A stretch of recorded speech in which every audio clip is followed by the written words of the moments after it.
Appeal বিভাগের এই আদেশকে প্রহসন আখ্যা দিলেন বৈষম্য বিরোধী ছাত্র আন্দোলনের আন্দোলনকারীরা। বলছেন এটি আন্দোলন জোরপূর্বক থামিয়ে দেওয়ার একটা চেষ্টা।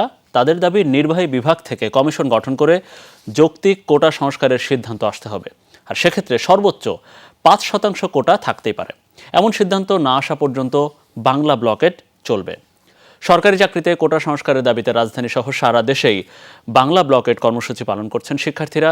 শাহবাগ, কারওয়ান বাজার ও ফার্মগেট সহ অন্তত ১৭টি পয়েন্টে চলছে সকাল সন্ধ্যার আন্দোলন। সকালে ঢাকা বিশ্ববিদ্যালয় ক্যাম্পাসেও শুরু হয় কোটা সংস্কারের আন্দোলন।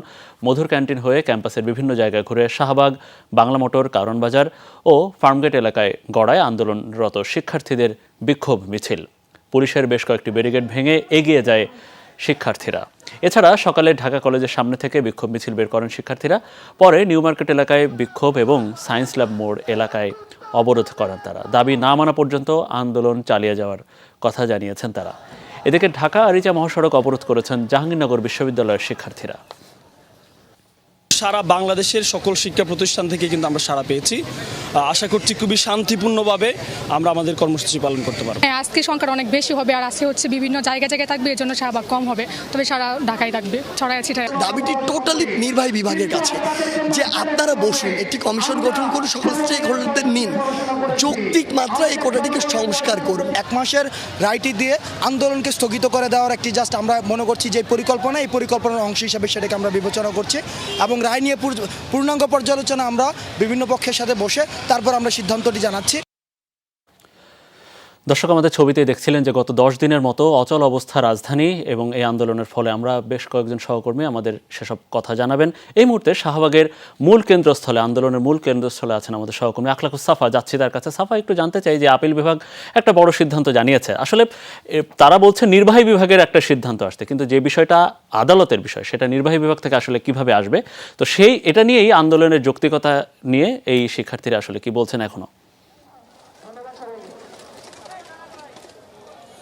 তাদের এই ব্যাপারে কিন্তু খুব স্পষ্ট বক্তব্য আছে মনির। যেমন এটা গতকাল সংবাদ সম্মেলনেই কিন্তু তারা বিষয়টা পরিষ্কার করেছে। যেমন যেটা বলা হচ্ছে আদালতের বিষয়, তারা বলছেন যে না, এটা আদালতের বিষয় নয়, কারণ আদালতে যে পরিপত্রটির বিষয়ে সিদ্ধান্ত বিষয়টি হয়ে গিয়েছে সেটি হচ্ছে সরকারি চাকরিতে প্রথম ও দ্বিতীয় গ্রেডের।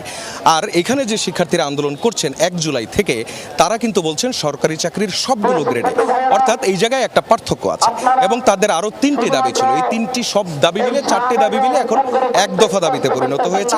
সেটি হচ্ছে তারা বলছেন যে যৌক্তিক সংস্কার তারা চান এবং সেটার জন্য একটা কমিশন গঠন করতে হবে, এবং সেই কমিশন গঠন করার যে সিদ্ধান্ত, সেই সিদ্ধান্তটা জানাবে নির্বাহী বিভাগ, বিচার বিভাগ নয়।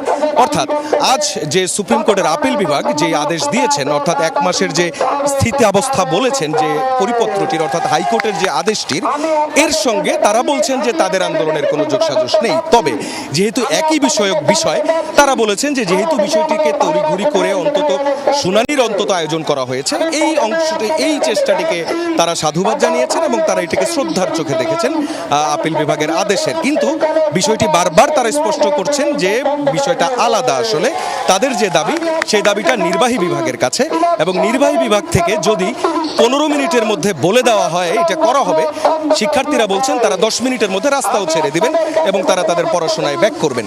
কিন্তু আপিল বিভাগের এই সিদ্ধান্তের পর তাদের এই আন্দোলন থেকে সরে যাওয়ার কোনো অবস্থা নেই, বরং তারা বলেছেন যে সন্ধ্যা 7টার সময় তারা শাহবাগে আন্দোলনের পরবর্তী যে কর্মসূচি, সেই কর্মসূচি তারা জানাবেন। যতটুকু এখানে যে সমন্বয়ক যারা আছেন তাদের সঙ্গে আমি যতটুকু কথা বললাম মনির, তারা কিন্তু আমাকে বলছেন যে এই আন্দোলনটাকে আরো বড় করার, যেহেতু আজ সারা দেশে যেই ধরনের তারা সাপোর্ট পেয়েছেন বিভিন্ন বিশ্ববিদ্যালয়ের শিক্ষার্থীদের কাছ থেকে, তারা বলছেন এই আন্দোলন আরো বড় হবে এবং শেষ না হওয়া পর্যন্ত, তাদের দাবি আদায় না হওয়া পর্যন্ত তারা আরো কঠোর কর্মসূচিতে যেতে পারেন। অর্থাৎ দেশের মানুষের কষ্ট আসলে থামছে না বা থামবে না। অনেক ধন্যবাদ আখলাকুস সাফা। আমরা শাহবাগে ছিলাম।